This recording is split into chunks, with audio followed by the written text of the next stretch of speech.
ku ne xam ne ne yàlla daa bind te yemalewul am na ñu matal am ñu matlewul waaye ba mottali amee ba léegi kenn sonnatul buur kattan di produit 100% naturel sans effet secondaire ñu defare ko li nga xamante ni moo di petit cola bisaab ak jinjeer ñoo ngi jàppale leen ci seen wàllu kattan ak seen wàllu wërgu-yaram bu nekk jar na fi nguur ak keng ba ci kikirikiij waaye bii mooy seen buur di buur kattan ballonnement moo ci mën constipation faiblesse sexuelle diabète sinusite éjaculation précoce di joxe appétit sexuel teg ci itam day raxas sa biir ba mu set wecc yéen ñi ko yittewoo mën ngeen ñu jot ci 77 298 65 79 wala boog ci 76 452 72 67 xar yëpp xar lañ waaye laadum da ciy gën te bu ñu nee góor ngóoraa tax. Point de la rédaction du jeudi 9 juillet 2020 sur Sunugal 24 bu kenn nit ñi ngi leen di nuyu di am kontante teewaat fii fas yéene waxtaanee actualité bi nga xamante ni dafay am fii ci réew mi waaye tamit dinañ waxtaanee lépp loo xam ne si ni aussi dafay laal lii di coronavirus fi mu toll jamono bi fii ci Sénégal Moustapha Mbaye la ci àndal Moustapha maa ngi lay nuyu bu baax a baax. maa ngi lay fay Cheikh Mahfous di am mbégte rek à chaque fois ñiy ñëw fii ci plateau bi di waxtaanee lépp loo xam ne actualité la comme ni ñu ko tuddee rek point de la rédaction ñu def point bi joxe ci sunu avis liñ ci xalaat ñu wax ko ci lépp loo xam ne nag romb na sunu xam-xam ñu dénk ko ñi nga xam ne ay spécialiste la ñu ñëw ci. ayca kon mi ngi noonu le point de la rédaction tey dañ koy adoré ak coow li nga xamante ni am na ci ki nga xamante ni moom mooy le ministre de l' environnement di Abdou Karim Sall ginnaaw ay kéwal yi nga xamante ni doon na ko yóbbu ci ab réserve am fële nekk fële ci Bambilor am ñaar yoo xam si ni dañ ci ñàkk seen bakkan mu jur coow lu bëri loo xamante ni ñi ngi ci dégg ay plainte waaye tamit ñi nga xamante ni ñoom ñooy direction des parcs nationaux ñoom tamit daal dinañu àddu ci mbir mi dinañ ci la ñuy xuus daal ci joxe li nga xamante ni moom lañ ci am ay xibaar ay évolution li nga xamante ni moom mooy information bi Moustapha comme ni ma ko waxee coow li bëri na ci gazelle yooyu nga xam ne si moom ay kéwal ñu jëlee leen foofu ci Ranérou doon leen indi Bambilor ci réserve Abdou Karim Sall muy ministre de l' environnement ci nguurug Macky Sall mu am ci jëye nag ñaar ñàkk ci seen bakkan coow li bëri na trop nan nga jàngatee mbir moomu nga xam ne si ni am na. d'abord mbir moomu Cheikh Mahfous gis nga damay wax ne bu amuloon ay kéwél yoo xamante ne ñàkk nañ seen bakkan amaana coow li kenn du ko xam kenn du xam nu mu demee. Oryx yi dinañ jógee Ranérou dem fële ca Bambilor ci ferme bi nga xamante ne le ministre Abdou Karim Sall moo ko te kenn du xam nu mu demee xëy na kay li yàlla moo ñëw ak nattoom rek ñu ñàkk seen bakkan moo waral coow lépp topp ko am na nag ñu ne ak ñu wax ne sax logique moom expliqué na ko ci communiqué bi mu def lu normal la parce que mi ngi mel nii nga ne par exemple ministre moom moo ko wax sax ministre de l' agriculture dañ koy tere mu def mbay xam nga loolu kenn mënu ko tere mu def mbay mais nga jëlee réserve nga jëlee ci réserve yóbbu ci réserve privée lu yoon nangu la mais dafa am ay yoon yu muy jaaree moom mu xam le ne tamit loolu lépp lu jaar yoon la parce que direction des parcs nationaux lañ ci la amal convention yu mu signal ak moom moo waral mu jël mën koo jël yóbbu ko ci parc privé donc di mbir moo xamante ne moom nee na jaar na yoon mais lu jaar yoon ak loo xam ne xel mën na koo nangu dafa am ci mbir mi parce que yow mënoo nekk koo xam ne yow yaa jiite direction des parcs nationaux ba pare ñoom yow yaa leen jox ndigal ba pare di sàkku si ñoom dara mais ñooñu kooku mënu la koo bañal. bu ñu raisonné normalement rek mënul nekk. et puis moom mooy premier ministre bu environnement fii ci Sénégal bu am parc bu am réserve privée. waaw gis nga loolu donc dafay doon loo xam ne conflit d'intérêt dafay dugg. bien vrai que am na ñu bëri na ñu koy défendre ñu ne non conflit d'intérêt amu fa conflit d'intérêt amu fa mais il faut appeler chat par son nom. conflit d'intérêt dafa am parce que yow mënoo jiite mbir ba pare nekk ci biir mbir mi. yow mënoo ne da ngay aar animaux yi di sàmm animaux ba pare di yor ay animaux ci wet ga donc xam nga parfois am na loo xamante ne c'est gauche pour man côté boobu rek laay déplorer pour man xaw ma nu ma ko mën a expliquer dalam wala raison mënul nangu nga jiite mbir ba pare di am looy jël si yow di yóbbu sa kër su boobaa dafa am ne nu ñu koy gisee et je pense que li am ni tamit c'est regrettable et c'est très scandaleux. ni nga ko waxee jiite mbir ba pare bëgg ci loo xam ne si nii tamit day nekk loo xam ne daanaka kenn du la bañal dara loo bëgg rek dañ la koy defal su ma la comprendre loolu nga bëgg a wax. ñu ñëw ci conditions yi nga xam ne si nii ci lañ doon transporter kéwal yi ñu am na ñu ko ngàññi parce que lire naa ci benn article ci suba ñu ne conditions yi baaxul woon parce que kéwal yi li leen rey bokk na ci peut-être. xat-xat bi ñu doon def ci biir oto beeg ba ñi am ci ay blessures yi damm loolu moo tax ñu ñàkk seen bakkan ñi ñëw ci conditions yi nga xam ne si ni aussi ci lañ doon transporter animaux yooyu. dama doon déglu colonel Momar Gueye mu doon expliquer yan conditions lañ war a transporter animaux yi mu wax ay mbir yoo xam ne nga xam ne àddina lépp jàng la rek dara du taf yëngal lépp jàng la dara jarul xeeb. mu expliqué ne dafa war a am ay vétérinaires yoo xam ne ñoo koy def nee na loolu am na spécialistes yoo xam ne ñoo ko war a def jël animaux di ko parce que animaux sauvages ñi nga xamante ne ñu fàttali ne Sénégal dafa signé benn convention de Washington dafa am ay animaux yoo xam ne dañ leen protéger ñooñu que soit comme ni mu amee ci animaux yi noonu la amee ci garab yi am na ñoo xam ne tamit espèces yoo xam ne ci géej gi lañ nekk ñooñu kenn waru leen rey non seulement kenn waru leen rey mais buñ dee dañuy nen seen nen kenn waru koo yàq fi ñu nekk dañ ko war a protéger kenn waru leen mutiler ñooñu kon mooy ñi ñuy wax espèces yooyu dañ leen a protéger animaux yi nga xam ne ñoom ñoo faatu noonu ci ñoon lañu bokk entièrement protégé sax am na ñoom dañ leen protéger am ñoo xam ne dañ leen protéger à moitié am ñoo xamante ne kenn protégé wu leen mais ñi nga xamante ne li nga xamante ne moo am nii mi animaux yooyu noonu ñu ñëwaat ci déplacement bi ak ni ñu leen doon transféré nga xam ne dafa am ñu ko war a def mu ne animaux boo koy transporté nga dugal ko ci oto xam nga ñu bëri ñoom dañuy tiit surtout ay animaux sauvages yoo xam animaux sauvages tàmmuñu di am contact avec mi ngi noonu loolu la wax colonel bi nee na ñooñu nga xam ne dañuy yàgg di dund fu yaatu affaire yooyu nga imagine toi nga dugal leen ci benn oto mosuñoo dugg seen oto seen àddina stress commencé gagné ñiy tiit jékki-jékki tëb féqatu bu ko defee mu am yoo xam ne musiba yoo xam ne mën na koo dal yooyu yëpp dañ koy sóor moo waral mu am benn procédure boo xamante ne bu jaar yoon bu normal bu ñuy def pour transporter leen parce que du da ngay transporter gaynde rek comme ni may transporter xaru tabaski laay transporter gaynde du comme ni ngay transporter sa bëy bi nekk fële ca Mbambilor jëmale ko Géejawaay noonu laay transporter sama benn gaynde wala benn kii du noonu lu nekk rek dafa am nuñ koy defee moo tax lu ñu munti wax rek mooy faay am na ci yoon bi nga xamante ne moom lañ tëral ngir jël animaux yooyu yóbbu leen fële ci réserve privée bi nga xam ne ministre boo ko moom loolu mooy faay bi nga xamante ne moo conduire ba mu ñàkk seen bakkan muy animaux yi ñàkk seen bakkan problème d'équipement aussi mën na nekk problème d'équipement am na ñu ko ŋàññi waaw mais bu ñu waxee procédure kay mooy lépp rek lépp lu ñu def loo xamante ne warul animaux yi waroon nañoo mën a dem ba yegg te dara du leen daal am na problème parce que bu ñu demee ba ñaar faatu si ñoom cela veut dire que donc problème am na li ñu waroon def defuñu ko ba mu conduire leen fii ñu jëm et actuellement je pense que coow laa ngi gën di uññeeku ndax am na ñoo xamante ne ñu ngi brandir ay plainte di wax yoo xamante ne parce que bu fekkente ne yow yaa xam ne yaa war a protéger animaux yi ñu fàttali ministère bi tuddoon na fi sax benn instant ministère de la protection de l'environnement ak yëpp tegoon nañ ko fi bu fekkente ne yow da ngaa war a charge dañ la charge da nga war a protéger environnement bi ñi nga war a aar mu am ñu ciy faatu te si yow la bàyyeekoo je pense que les responsabilités doivent être situées. D'accord, les responsabilités doivent être situées donc Moustapha mu mel ne que Sénégal animaux yi joxuñu leen gëdd boo xoolee ni leen di transporter bu waxuma kéwal sax waaye les animaux domestiques li ci mel ne xaru tabaski bi mi ngi ñëw boo gisee ni leen di transporter des fois ñu def leen ci ay scooter sax dañ leen ciy teg. des fois ñu teg leen ci kaw ay porte bagage. fu ne leen di dugal bus yi Njaga Njaay fu ne la ñuy dugal xar mu mel ne que animaux yi dañuy tumranke fii ci Sénégal. mais bu tabaski ñëwee di nga gis koo xam ne dafay jël benn xar yëpp ko ci horaire boole ko ak soble. pombiteer ak yëpp dugal ko ci biir xar bopp bi di génn. ñu jël ay bagage di ko teg ci wetu xar bi loolu ngay gis ci kaw horaire bi bopp xar bi kese ngay gis mu génn ci wet gi ñu ne la may ko fu mu noyyee lañ lay wax. xamuñu ne poids bi muy supporté ak yëpp mën naa rey xar bi te du yegg. parce que dafa yor bakken buñ jógee ci xar yi am na ñoo xam ne mbaam lu ñuy wax mbaam ñett la xam tey jii bu fekkente ne da nga nekk ci dëkk bu mel ni Bambilor wala Sangalkam dëkk yoo nga xam da ngay gis mbaam yi di daw nii mais da ngay tëdd sa néeg dégg dóor yi ñuy dóor mbaam bi ni muy dalee yow fi nga toog da ngay tëb da ngay tiit tellement que da nga naan lii naka lañ koy mën a dóoree nit bon naka lañ koy mën a dóoree animal tellement que dóor bi dafay dal dóor bi dafay porté goo xamante ne te day daw mais dafay daw ñu dóor am na ñoom dañuy dem ba ñu yor fas dañ naan caw ko ci suuf donc ce qui veut dire que ñoom dafay mel ni en réalité machine lañu yor or loolu dafa yor bakken di dund dafa yor bakken di yëg naqar di yëg bànneex donc loolu je pense que war nañ ci gën a mën a bàyyi xel et puis moment bi tamit ñi nga xam ne dañuy yëngatu di xeex ci lépp lu jëm ci àq ak yelleefu animaux yi war nañ ci gën a mën am taxawaayu bees su ko defee nag ñi nga xamante ne ñooy def yooyu erreur ñu mën leen def ay daan da ngay seetaan tubaab bi si YouTube ak yooyu nga gis koo xam ne dafay wër gis ay xaj yu am ay xaj bu ramm mu jël ko dajale ko sang ko di ko defar ba bu ñu defee après ñaari photo yi avant ak après da nga naan xanaa du lii nit moo ko def donc nga gis ne kon am na foo xam côté boobu xam ne dañu fay rawee parce que bàyyi ma tamit ci mbind yi nga xam ne yàlla moo ko bind la te tamit aar leen tamit lu ñu war la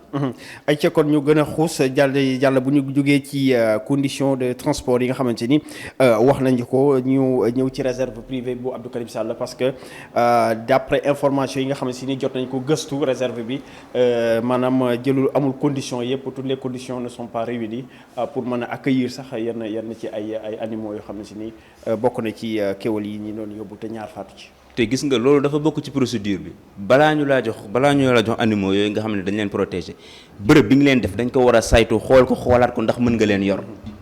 yooyu yëpp dafa am ay conditions yoo xam ne da nga ko war a remplir loolu bokk na ci dañuy dem xool ndax bërëb bi fi mu bëgg a yóbbu ANMO yi mën na nekk mais comme ni ñu ko waxee léegi rek le jeu a été faussé dès le début. bu fekkente ne yow mi nga xam ne yaay kilifawu ki nga xam ne mooy joxe ndigal su boobaa loo fa soxla da nga koy am. amaana bu doon keneen la mën na transfert balaa moo am sax mën na am ñu dem xool na ko déet fii kat yow mënoo yor oryx yi su boobaa duñ leen mën a def ci oto di leen yóbbu ba ñuy sotti. mais au delà de loolu lépp dafa am lu ñuy jàngat ci coow li gis nga fi ñu toll nii man je me dis que ministre bi coow li ko topp nii ak yëpp bu doon yeneen dëkk yi la ba léegi ministre bi tekki na ndombal tànkam. bu doon yeneen dëkk yi kii ba léegi condition la amee réserve bi. waaw xam nga yooyu war nañ ci mën a ñëw maa ngi koy wax ci début bi ma ne la moom mooy le seul ministre bu environnement bi Sénégal amee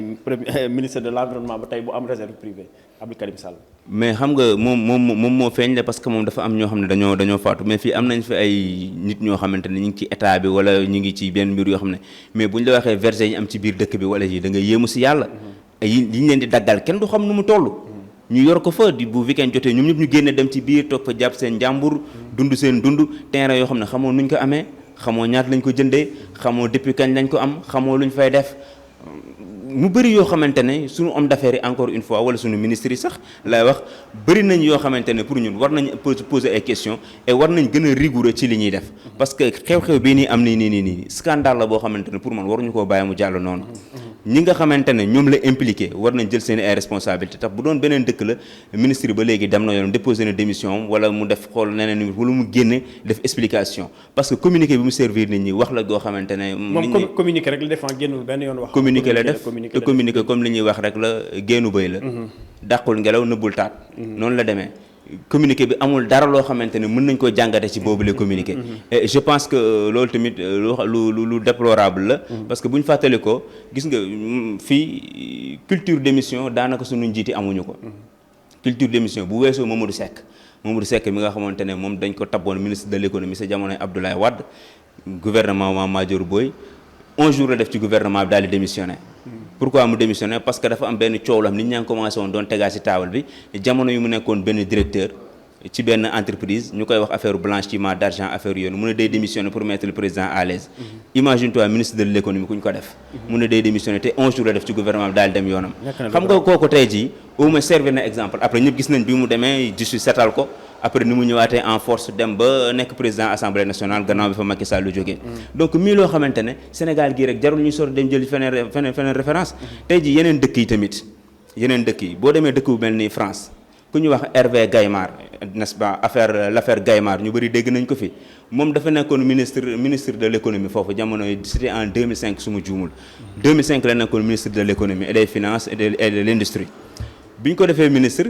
Canard enchaîné def benn publication mu wax ne ministre bi mi ngi dëkk ci 600 mètres carrés yi mu dëkk li ñu koy évaluer par mois boo ko évaluer fii mi ngi toll ci presque 10 millions xaalis 10 millions CFA bu ñu ko évaluer noonu lay toll pratiquement moom lay coûter état français par mois moom lañ koy fayal ci appartement mi benn duplex bu mu dëkk moom ak 8 gossam léegi foofu mu dëkk moom ak ay doomam bi ñu defee publication bi coow li bëri ñu ne dafa ëpp ci ministre léegi premier ministre d'alors bi Ruffin daal di ñëw Raffarin daal di ñëw daal di jël benn ndigal lu bees mu ne léegi ministre yi fi ñuy dëkk dañuy def ay normes mu normal parce que il est hors de question ñi dëkk ci yenn espace yi mais moom après le 16 la affaire bi déclenché le 25 mu démissionné dafa dem yoonam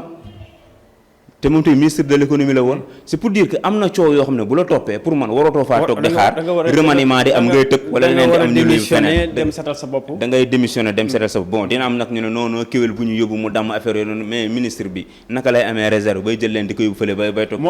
mooy ñàkk a jox gëdd gi ñu ñàkk a jox gëdd animaux yi fii ci Sénégal parce que boo xam ñu ne ay kéwél rek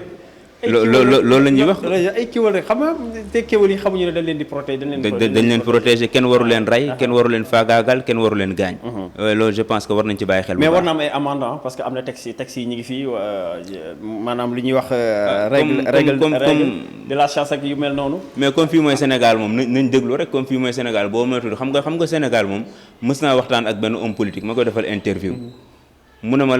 jékki-jékki ne ma lan nga réeree démb ma ne ko man démb mu ne ma fàtte nga ko ma ne ko tax nga wax loolu mu ne ma Sénégal moo mel noonu moom lu mu réeree démb sax fàtte na ko mu ne ma gis nga coow lu jóg ne après dañ koy fàtte dem ci leneen loolu la ma wax nga comprendre ñu comme quoi ñoom noonu la ñuy raisonner dañ naan coowal kéwél yi nii may leen Sénégal bës bi day jóg léegi 3 mois wala du yegg sax 3 mois 1 mois ñu pousse ko on passe à autre chose lu nekk am na fi mais da ngay jàpp ne du jeex mais suy jeex day mel ne ni ñu koy waxee sax tàkk kii yooyu lay nekk rek maanaam mbopp day jékki-jékki tàkk rek. waaw benn feu de paille lay def lay nekk voilà. donc mu nekk loo xam ne si loolu moom c'est Sénégal ah. doy na waar daal en tout cas war nañ ko xoolaat bu baax. waaw ñu ñëw également ci déclaration universelle des droits de l'humanité ñoom aussi porté nañ plainte annoncé nañ ab plainte jëmee ko ci kii di gouvernement bu Sénégal ginnaaw mbir moom aussi. non xam nga pour man sax plainte bi loolu lu am solo la mais pour man ministre bi en personne moom moo war a wax ak nit ñi. parce que def na communiqué mais communiqué bi yaayul kenn gannaaw ba communiqué bi yaayul kenn na génn mu wax ak nit ñi parce que li mu def nii ñu bëri nag am na ñoo xam ni ngi naan non affaire kéwél la comme ni nga ko waxee nii léegi nii mais démarche bi moo gauche yow mënoo jiite mbir ba pare ci mbir moom nga ci am loo xam ne da nga ko ci compal di yóbbu sa bopp mais ku kii sédd sa bopp lu doy te bu ku doon may sa bopp nee nañ kenn du manquele doo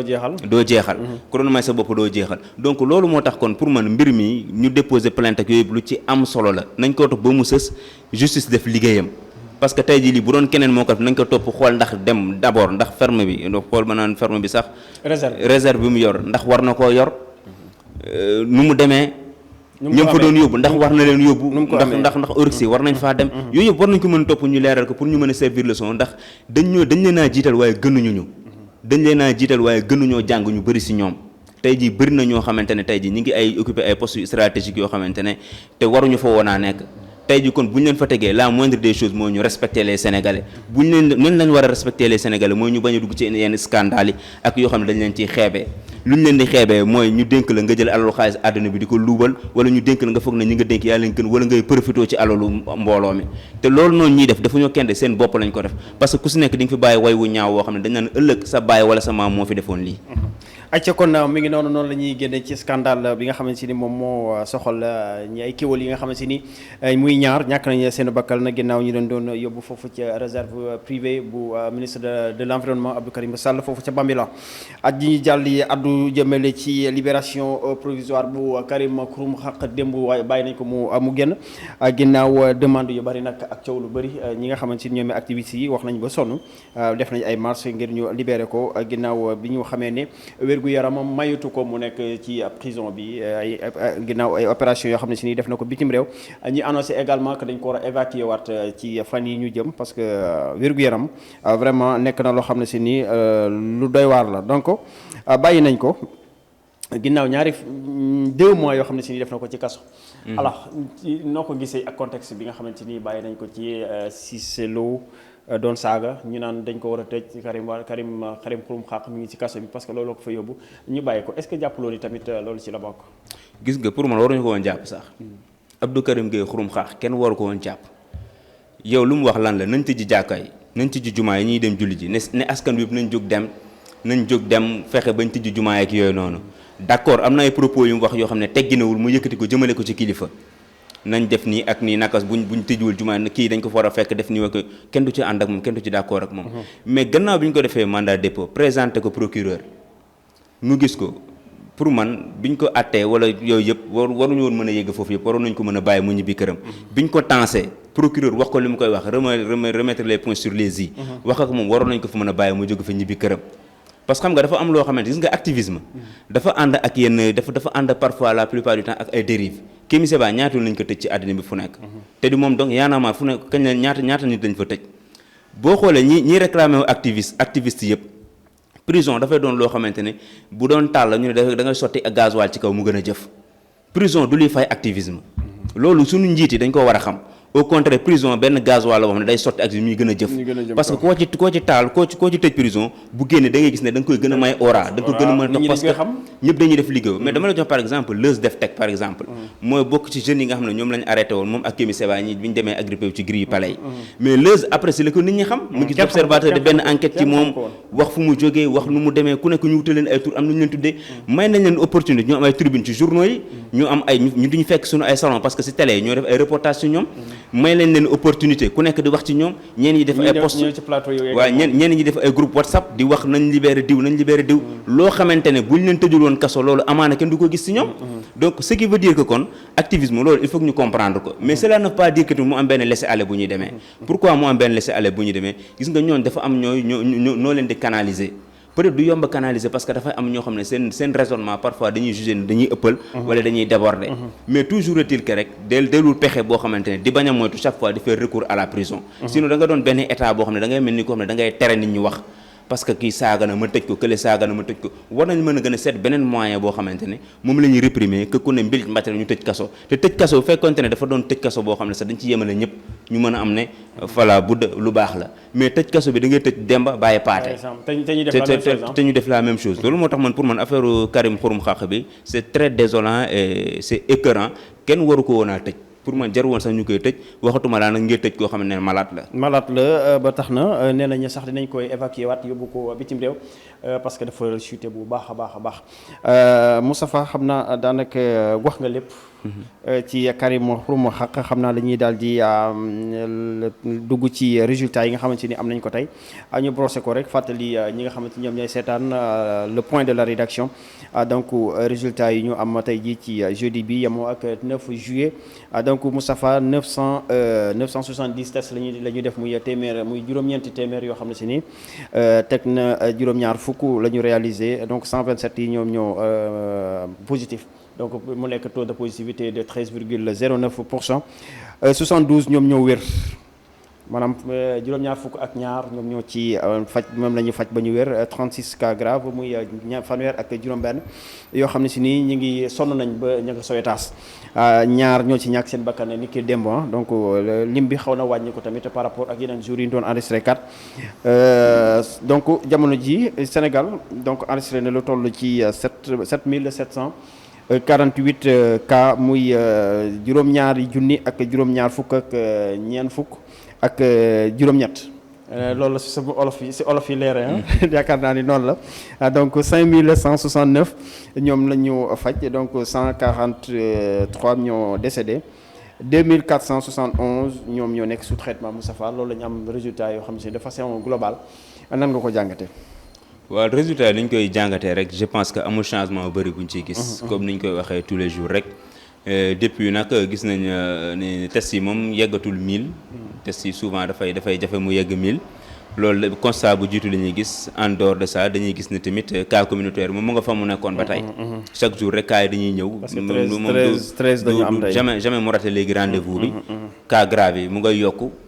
donc di mbir moo xamante ne rek chaque jour rek pour man dafa nekk benn piqûre de rappel boo xam ne dañu koy def chaque jour ñooy nit faatu na chaque jour ñooy nit génn na àddina man côté boobu laay gisee ci côté positif boo xamante ne communiqué bi mi ngi koy am parce que chaque jour mi ngi ñuy fàttali ne nit génn na àddina chaque jour mën nañu cas communautaire am na chaque jour mën nañu waaw tant de cas grave ñu ngi fi kon kat moytu leen jàngoro jaa ngi fi même su fekkente nit ñaa ngi bàyyeeku boobu ma fàttali tamit c'est quelque chose boo xamante léegi c'est international parce que dëkk yu bëri moom mooy seen problème neen mënuñoo comprendre parce que dafa am ñoo xam ne dañoo commencé di anticiper l'après Covid te anticipation l'après Covid boobu mooy dañuy gëmm seen i bët ci Covid bi def si comme si Covid bi nekk dund seen i ay dund te loolu dafa am danger bi nag mooy mën na jural musiba parce que Covid bi day gën a law ci biir dëkk bi jëloo say matuwaay jëloo say pexe ñeneen ñi nag dañuy taxaw jàkkaarloo Covid bi ba tey mooy waral ñi nga xam ne actuellement ñi ngi tëjuwaat dëkk yu bëri ñi ngi tëjuwaat di dellu ci confinement yoo xamante ne dañ naan dañuy wéy di xeex ak Covid 19 mais lépp lu ci mënta am rek nañ xam ne jàngoro jàng fi xeex ko wareef la warugal la ci képp koo xam ne yaa ngi ci réew mi ak ci bitim réew. ni nga ko waxee dama koy dëggal ñi nga xam ne si ñi ngi wax nga dañuy dund après Covid maanaam post Covid boo xoolee jamono bi Sénégal ni muy doxee rawatina Dakar ak dem beeg dikk bi ni mu intense ba nag embouteillage yi ñi ngi fépp nit ñi ñi ngi dund instant bi ni ñi ngi préparé tabaski bi masque yi respecté tuñu ko distanciation sociale bi maanaam distanciation physique respecté tuñu ko oto yi ñi ngi yàpp ni mu leen neexee donc mu nekk loo xam ne si nii daanaka dafay dëggal li nga wax ne ñi ngi dund le post Covid fii ci Sénégal nekk na lu am Moustapha xam naa bigi mi ngi may def si ñaan ma li ñu colloon ci waxtu jeex na xam moom du ñu may dara du ñu may une minute du ñu ko may looy tàggatoo waaw li may tàggatoo rek mooy encore une fois di nuyu ñi nga xamante ñëpp dañuy suivre ñi ngi am ay retour ci ñi nga xamante ne suñu xam-xam bu gàtt ñu ngi koy jéem di weccoo saa bu ñu xëyee rek lépp loo xam ne information ñu jàpp ne actualité phare la ñu jëm ci wax kas néew luñ ci xamul ñu dem gëstu ji ko bu ñuy xëyaatee yeggee leen ko ñu ngi leen di jaajëfal bu baax encore une fois di remercier ñi nga xamante ne aussi tamit rek mooy suñu techniciens yi nag parce que gars yi bu job bi normalé nii ñoom ñooy nekk ci ginnaaw def ci def liggéey bu am solo ñu leen di jaajëfal di wax tamit Covid baa ngi fi rek na ku nekk gën a bàyyi xel ku nekk gën a takku ñu xeexaw moom parce que lu mu fiy gën des rek gën a jaaj waaw comme ni ma koy faral di waxee waaw non lu mu fiy gën di des rek ñi gën di am problème ok di leen jox rendez-vous bu demee incha allah ayca kon Moustapha cant ak ngërëm ñeel na la yéen tamit cant ak ngërëm ñeel na leen donc le point de la rédaction la woon bi ñu doon jagleel lépp loo xam ne si ni actualité la fii ci Sénégal que moo xam politique la que mu nekk fait divers que mu nekk lu mu ci mënti doon dinañ ko teg fii ci plateau bi fii ci Sunugal 24 ñu waxtaane ko ak Moustapha waxtaane ko également ak yéen ñi nga xam ne si ni yéen a ñuy topp ci plateforme Sunugal 24 YouTube bi